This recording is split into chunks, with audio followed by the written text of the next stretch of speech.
Quoi de mieux l'été que de pouvoir réaliser des recettes faciles, rapides, équilibrées et surtout sans cuisson. Parce que je sais pas vous, mais moi, s'il faut allumer le four ou les plaques de cuisson en été pour cuisiner, je râle. Mais alors je râle. Bah oui, parce que quand il fait déjà 25 degrés dans l'appartement, ma dernière envie, c'est de rajouter encore de la chaleur sur ça. J'ai pensé à vous et aussi un peu à moi, je dois l'avouer, puisqu'aujourd'hui dans cette vidéo, je vous propose 4 recettes de soupe froide qui sont donc sans cuisson, qui sont équilibrées, très originales, hyper savoureuses, vous allez voir, et surtout qui sont sans lactose, sans viande, sans poisson et sans gluten. Alors si ça vous intéresse, c'est parti!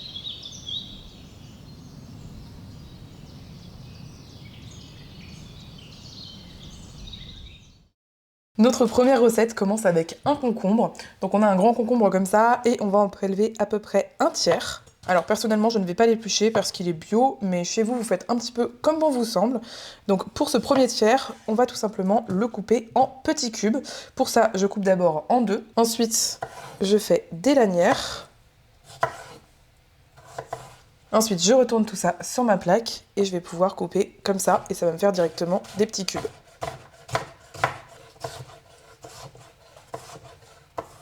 Ensuite, je récupère ces concombres et je les mets dans un petit bol comme ça.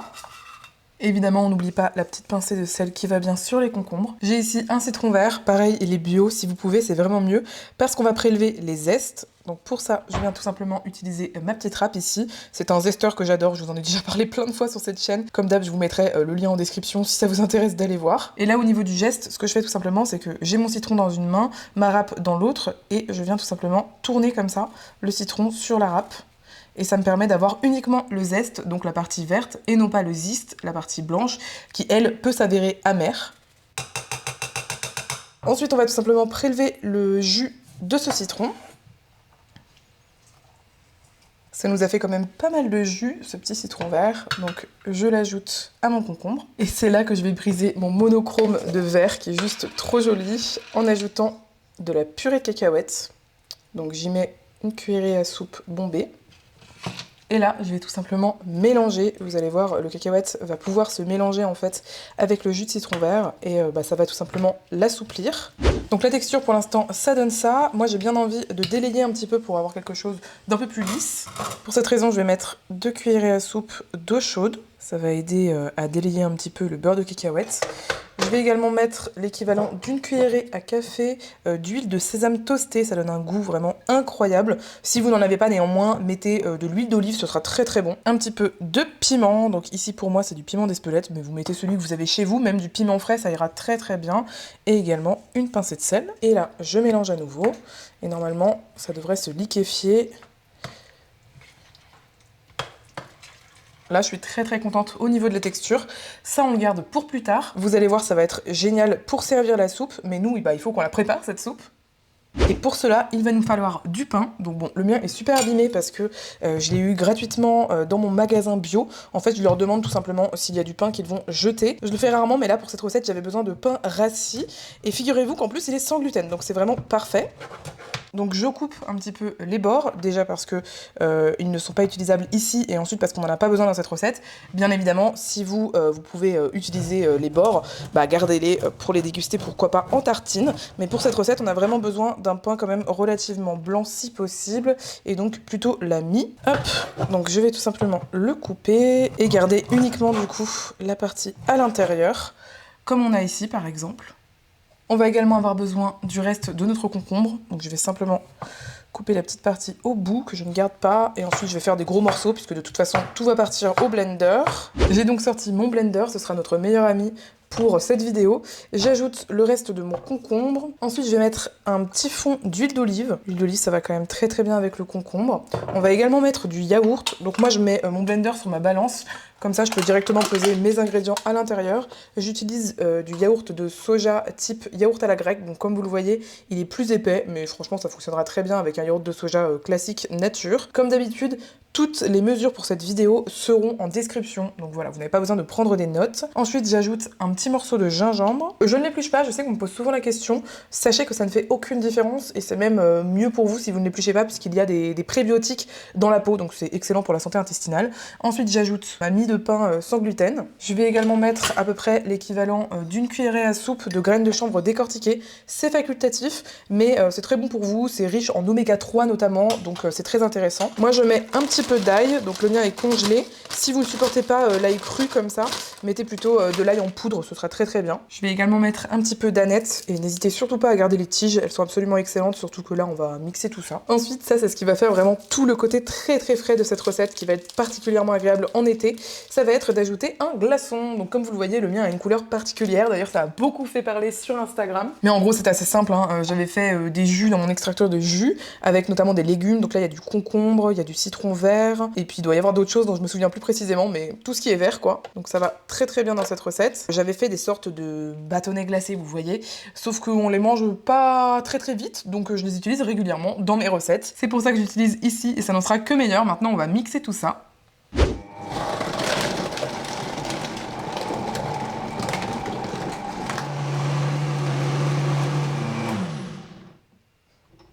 J'ai sorti mon plus joli bol vert pour accueillir notre soupe froide toute verte. N'hésitez pas d'ailleurs à la mixer au moins 1 minute, il faut au moins ça pour qu'elle soit bien lisse, et à vous aider d'un petit instrument qui est fourni avec votre robot mixeur pour bien faire démarrer la soupe froide. Une fois qu'elle est servie, bien belle, bien fraîche, on va pouvoir ajouter notre petit topping qu'on a fait tout à l'heure, et je le mets tout doucement comme ça avec une cuillère pour tenter de faire une jolie déco. Ça va ajouter beaucoup de gourmandise à cette soupe froide. Ensuite, je vais mettre des petites frondes d'aneth, comme ça. Hop, ça va être absolument excellent et ça rappellera l'aneth qu'on a mis dans le gazpacho. C'est facultatif, mais moi j'aime bien ajouter un léger filet d'huile de sésame. Je trouve que ça rend très très joli sur une soupe froide comme ça, même sur les soupes chaudes d'ailleurs. Et voilà, c'est déjà prêt à être dégusté, ça me donne tellement envie que je vais le déguster avec vous en direct. Franchement, c'est vraiment très très sympa, au niveau des couleurs, c'est original, et vous l'avez vu, honnêtement, c'est facile à faire. Et en plus, ça en jette un petit peu avec l'aspect toppings. Je trouve que ça change vraiment tout lorsqu'on fait une soupe comme ça, de réaliser en même temps que la recette classique, une recette de topping à mettre au-dessus. Ça la fait monter, je trouve, à un autre niveau. Je vais pas vous mentir, j'ai hyper chaud en cuisine, même si on ne cuit rien, donc ça me donne juste trop trop envie. Waouh! Alors là, je peux vous dire que c'est hyper gourmand. En plus, c'est très original. Le côté huile de sésame, beurre de cacahuète, qui complète hyper bien le côté hyper frais, un petit peu lacté, entre guillemets, de cette soupe froide. C'est une soupe froide qui est à la fois très douce et qui en même temps a quand même du caractère grâce aux toppings. Franchement, je vous conseille trop de tester. Pour notre seconde recette, si vous aimez les gazpacho classiques, vous allez l'adorer, mais vous allez voir, elle est très originale tout de même. On commence par faire torréfier des oléagineux dans une poêle, donc ça peut être des amandes concassées, ça peut être des amandes effilées, ça peut être des noix de cajou comme moi, ça peut être des noisettes. Honnêtement, mettez un peu ce que vous voulez, ça pourrait même être des graines de courge, ce serait excellent. Donc voilà, vous mettez 2-3 poignées de votre oléagineux au choix dans une poêle, vous mettez sur feu moyen et on va faire torréfier tout ça à sec. Une fois que les noix de cajou sont grillées, j'éteins totalement le feu, mais la poêle reste chaude, donc j'ajoute de l'huile d'olive et également une épice fumée au choix. Donc moi j'ai un petit peu de piment mexicain, ça s'appelle du chipotle. C'est hyper bon et c'est pas très fort, mais si vous avez du paprika fumé à la maison, ça fera très bien l'affaire. Et si vous n'avez rien de tout ça, vous pouvez utiliser du paprika classique, ça fonctionnera aussi. Juste là, ça ajoute un petit goût sympa supplémentaire. Et là, ça va nous créer une sorte d'huile infusée. Ça sent extrêmement bon. En plus, ça va prendre une jolie couleur. Je mélange et je laisse refroidir, toujours sur feu éteint, bien sûr. Il y a plusieurs éléments qui font l'originalité de cette recette de gazpacho. Et parmi ces éléments, il y a l'utilisation de pastèques.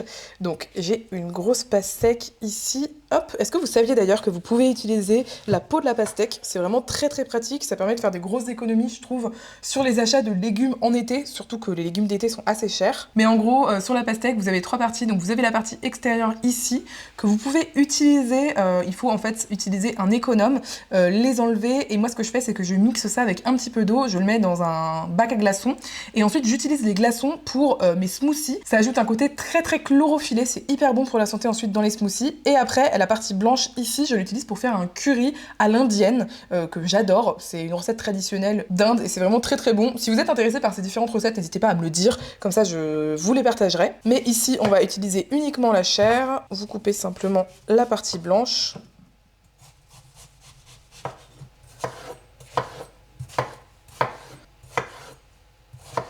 Ensuite, je m'attaque aux tomates. Bon, vous prenez celles que vous avez à disposition, qui vous font plaisir, qui sont les meilleures, qui sont au meilleur prix en fonction de vos critères. Voilà, je le coupe simplement en deux. Et ce que j'aime bien faire aussi, c'est de récupérer une demi-tomate comme ça. Hop. Et de faire des petits cubes qu'on pourra réutiliser ensuite pour notre topping, encore une fois. De toute façon, dans les recettes que je vous donne, à chaque fois, je vais vous proposer des petits toppings parce que comme dit, pour moi, c'est ce qui fait vraiment la différence. On va également ajouter un poivron. Donc pareil, je vais récupérer une joue de poivron et celle-ci, je la garde pour faire des petits cubes. Et j'en profite pour vous parler du fait que lorsque je travaillais en restauration vegan et sans gluten sur Paris, je faisais beaucoup de cuisine un petit peu type naturopathique, c'est-à-dire avec des produits bruts, de saison, il n'y avait pas de gluten, etc. Et je créais pas mal de recettes crues, aussi des recettes cuites, vraiment à base de produits bruts, de légumes, etc. Et j'ai remarqué un truc, parce que je créais pas mal de recettes sur le coup avec des produits de saison, c'est que les fruits et légumes de la même couleur, dans les mêmes tons, vont en général très bien ensemble. Je ne sais pas comment l'expliquer, mais à chaque fois, je pairais en fait des produits où on pouvait se dire « Ah, c'est quand même original de mettre ça ensemble », mais je vous jure, ça allait trop bien ensemble. Donc pensez-y, franchement, en prenant les mêmes couleurs, franchement, ça va trop bien ensemble. Et ensuite, pour le reste du poivron, je vais simplement couper les joues comme ça. Le mixeur se chargera du reste. Ensuite, je vais utiliser un oignon nouveau. Donc je vais garder la partie jusqu'ici, donc plutôt la partie blanche, pour la mettre dans le gazpacho. Quant à la partie plus verte, je la garde pour nos toppings. Donc je hache ça finement. Donc c'est parti pour mixer. Je commence avec la pastèque. Petit aparté concernant la pastèque et notamment les pépins qu'elle contient, il y a deux choix. Soit vous achetez une pastèque sans pépins, ce qui n'est pas mon cas ici. Pourquoi moi j'ai pas acheté une pastèque sans pépins? Tout simplement parce que les pastèques sans pépins en général n'ont aucun goût. Il leur faut vraiment des pépins pour obtenir cette saveur caractéristique de la pastèque. Mais si comme moi vous utilisez une pastèque avec pépins, vous avez deux choix. Soit vous avez comme moi un mixeur qui est très puissant, qui va de toute façon exterminer les morceaux de pépins de pastèque, donc ce sera pas gênant. Soit vous avez un mixeur qui est moins puissant que le mien, et dans ces cas-là, je vous invite à passer votre gazpacho, une fois qu'il sera totalement mixé, vous le mixez bien plusieurs minutes, dans un chinois. Et de cette façon, vous allez pouvoir enlever les petits morceaux de pépins de pastèque qui sont très durs s'il en reste dans votre mélange. Voilà, aparté terminé, on peut continuer la vidéo. Ensuite, je mets les tomates, bien sûr, mon poivron rouge, mes oignons nouveaux. Comme pour notre première recette, on va également mettre de la mie de pain. Sans oublier un petit peu de piment, à votre goût. Un petit peu d'ail. J'ajoute également 1 ou 2 bouchons de vinaigre de cidre sans lait. Ça fonctionnera aussi avec du vinaigre balsamique si vous avez ça chez vous. Également l'équivalent d'une petite cuillerée à soupe de sauce soja salée. Ça va ajouter de l'umami, ce sera délicieux. Et enfin, je vais mettre un petit peu d'huile. C'est de l'huile en fait dans lequel il y avait des poivrons, vous savez, cuits, un petit peu confits, qui étaient conservés. Et donc j'ai gardé l'huile parce que c'était un gros bocal. Donc j'ajoute ça, mais chez vous, vous mettez un peu l'huile que vous voulez. Par exemple, de l'huile de colza pressée à froid pour avoir des oméga 3, ce serait hyper intéressant. Ou de l'huile d'olive bien fruitée, ce serait délicieux. Et à nouveau, on va pouvoir mixer.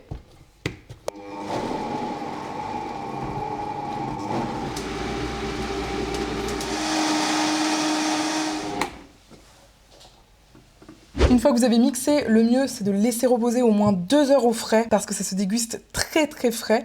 Mais là, pour l'exemple, pour vous montrer, je ne le fais pas. Pareil, vous mixez pendant une belle minute complète jusqu'à obtenir cette superbe texture.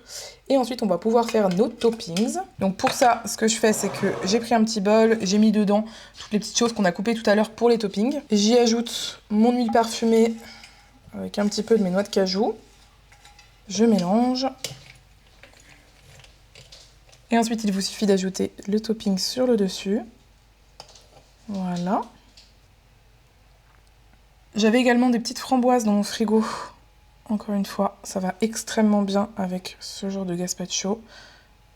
Quelques petites feuilles de menthe si vous avez. Ça va apporter encore un petit peu plus de vert et ça va être très joli.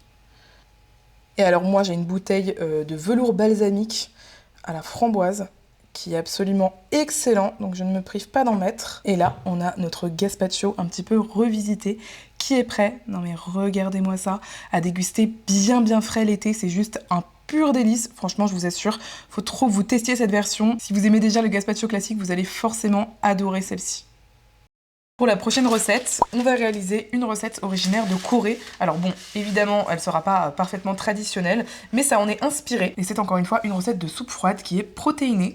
Je vais commencer tout simplement par cuire mes pâtes. Donc j'utilise des nouilles soba, ce sont des nouilles à base de sarrasin, et celles-ci sont un petit peu vertes parce qu'il y a à l'intérieur un petit peu de thé matcha. Et je mets tout simplement de l'eau bouillante de ma bouilloire dessus, sans allumer le feu, et ça va me permettre, le temps que je fasse ma recette, de cuire mes pâtes grâce à la chaleur résiduelle, et comme ça m'évite également de devoir allumer mon feu en dessous, ce qui est vraiment recherché par ces temps de forte chaleur. Donc tout ce que j'ai besoin de faire, c'est de m'assurer que toutes les pâtes sont bien immergées dans l'eau bouillante. On n'oublie pas évidemment de saler l'eau. Ensuite, je mets un couvercle pour garder le plus de chaleur possible. Et comme dit, j'attends environ 5 minutes. Dans 5 minutes, je testerai pour voir si les pâtes sont suffisamment cuites. Vous allez voir, cette recette est tout aussi facile que les deux premières.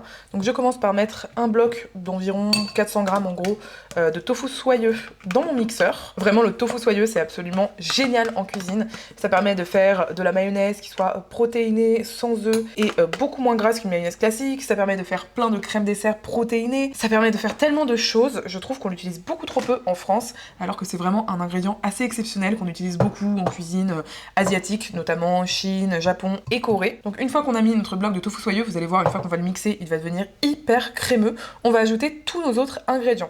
Donc on va commencer par mettre une cuillerée à soupe d'un beurre d'oléagineux. Parfois je mets du beurre d'amande, j'aime beaucoup ça. Parfois je mets, comme ici, du beurre de cacahuète. Comme dit, ce que j'utilise, c'est plutôt de la purée en fait, c'est-à-dire que c'est 100% oléagineux, il n'y a pas d'ajout de sel, d'huile, de sucre ou que sais-je. Ensuite j'ajoute également de l'huile de sésame toastée. On peut aussi utiliser de l'huile de cacahuète toastée. Si vous n'en avez pas, vous pouvez mettre de l'huile d'olive, ce serait très bien aussi. Mais cette huile-là, elle ajoute énormément de saveur et c'est un truc que j'adore. Pour saler, on va utiliser de la sauce soja ou de la sauce tamari pour la version sans gluten. Toujours salée, pareil, ça va ajouter beaucoup d'umami, ça va être absolument excellent. Donc là, j'en mets à peu près une cuillerée à soupe et demie.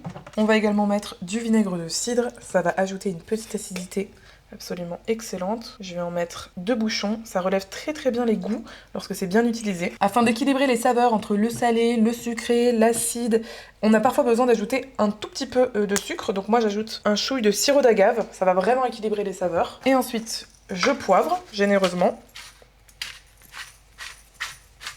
C'est facultatif, mais moi j'ajoute un petit peu de MSG pour renforcer le côté umami. Donc c'est ce qu'il y a dans les tomates, dans les champignons, qui donne ce petit goût qu'on appelle umami. Et maintenant que j'ai mis tous mes ingrédients, je complète dans mon mixeur avec du lait de soja.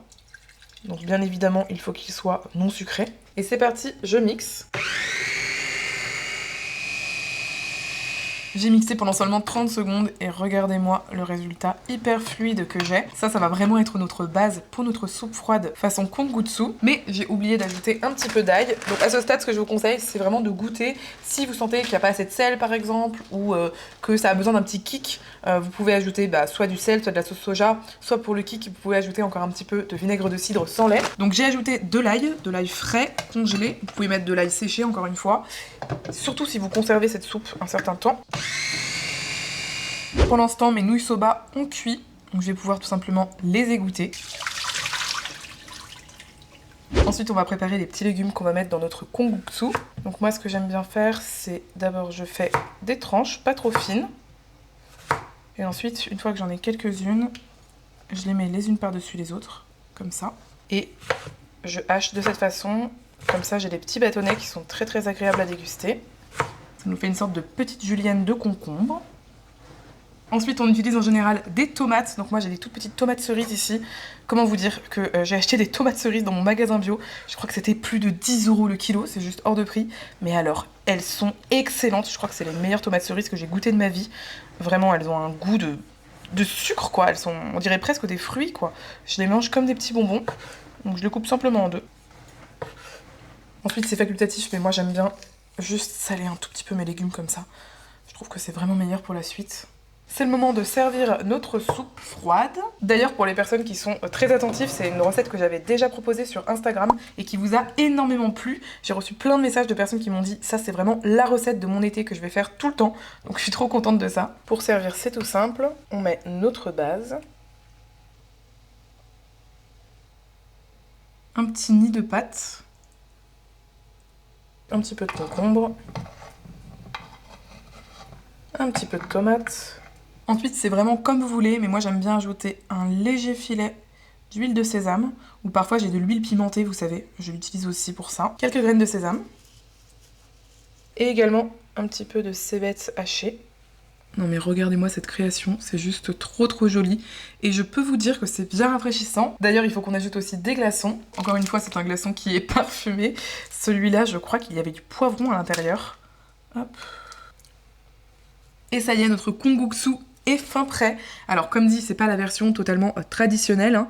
C'est une version un petit peu différente, parce que la recette traditionnelle, elle est vraiment avec du lait de soja, une préparation à base de soja qui est assez longue à faire. Et là, l'astuce, c'est vraiment d'utiliser le tofu soyeux. C'est très pratique, et surtout, c'est absolument délicieux.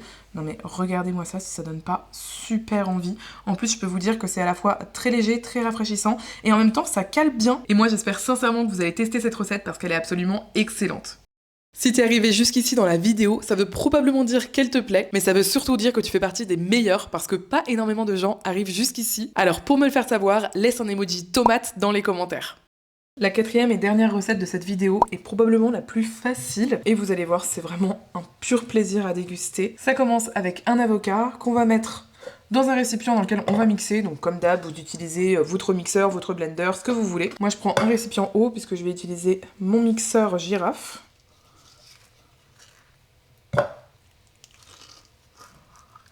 Pour éviter que la chair de l'avocat ne noircisse, on va venir prélever le jus d'un demi-citron qu'on ajoute à notre avocat. Et la recette est déjà presque finie, c'est vraiment une recette extrêmement rapide et facile à faire. On va mettre la moitié d'une boîte de lait de coco. Je vous l'avais dit dans une précédente vidéo, mais personnellement j'utilise du lait de coco réduit en gras. Je crois qu'on appelle ça du lait de coco allégé. J'avais un préjugé sur ce produit, je trouvais qu'on nous vendait pour le même prix que du lait de coco entier, un produit coupé à l'eau. Alors qu'en fait pas du tout, c'est vraiment comme du lait de coco mais juste c'est moins gras. Et personnellement j'avais du mal à digérer le lait de coco quand il y en avait beaucoup dans certains plats. Donc là ça me convient vraiment beaucoup mieux, c'est beaucoup plus doux pour moi à digérer. Ensuite, on ajoute un petit peu de sauce piquante si on le souhaite, sans oublier évidemment une jolie pincée de sel. Et c'est tout. Maintenant, on mixe.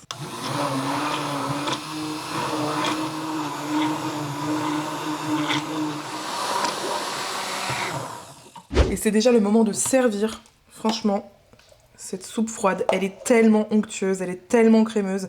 Elle peut se déguster bien froide après un passage au réfrigérateur. On sent bien également le kick du piment qu'on a mis à l'intérieur. Franchement, c'est un parfait mélange entre quelque chose de très rond avec le lait de coco et l'avocat, l'acidité du citron qui rehausse parfaitement les saveurs, et comme dit, le côté piquant du piment. Ensuite, vous pouvez faire une petite déco comme bon vous semble. Moi, il me restait ces délicieuses tomates cerises. Je trouve en plus que ça rappelle légèrement le guacamole avec le côté citronné, etc. Du coup, c'est toujours sympa d'ajouter aussi de la tomate, puisqu'il y en a dans le guacamole. Quelques feuilles de persil. Quelques graines de chanvre. J'aime bien ajouter aussi cette épice qu'on appelle le sumac, qui est une épice qu'on utilise beaucoup notamment au Moyen-Orient, au Liban, qui est très acidulée, très agréable. Ça rappellera un petit peu le citron qu'on a mis à l'intérieur. Et voilà, si ça c'est pas une recette express, vraiment parfaite pour vos repas d'été où vous n'avez pas envie d'allumer le four ou les feux qui vont réchauffer votre intérieur, surtout lorsque c'est la canicule, c'est vraiment pas conseillé. Je vous assure, c'est absolument excellent. C'est prêt comme vous l'avez vu en moins de 5 minutes et ça régalera tout le monde. Merci beaucoup d'avoir suivi cette vidéo jusqu'au bout. Sachez avant de partir que j'ai énormément de vidéos sur cette chaîne qui portent sur le sujet de la cuisine. Donc si celle-ci vous a plu, vous en trouverez forcément d'autres qui vont vous plaire. J'ai notamment déjà fait des vidéos spéciales canicule, été en cuisine, avec des meal prep sans cuisson par exemple. Si la vidéo t'a plu, tu sais déjà comment me soutenir. Le pouce en l'air, l'abonnement, le commentaire. Moi je te dis à tout de suite sur une autre vidéo de la chaîne. Et d'ici là, je te dis à très vite.